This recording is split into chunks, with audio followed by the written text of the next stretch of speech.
بسم اللہ الرحمن الرحیم۔ گناہوں کا جنم۔ جب مسلمان یا مومن بندہ وضو کرتا ہے، اپنا چہرہ دھوتا ہے تو اس کے چہرے سے پانی کے استعمال کے ساتھ ہی یا آخری قطرہ آب کے ساتھ وہ تمام گناہ جھڑ جاتے ہیں جو اس نے اپنی آنکھوں سے کیے تھے۔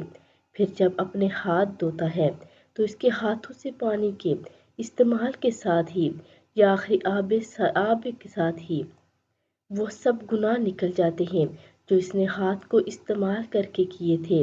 پھر جب وہ قدم دھوتا ہے تو پانی کے استعمال کے ساتھ ہی یا پانی کے آخری قطرے کے ساتھ اس کے وہ تمام گناہ معاف ہو جاتے ہیں جو اس نے پیروں سے چل کر کیے تھے، یہاں تک کہ وہ گناہوں سے پاک ہو جاتا ہے۔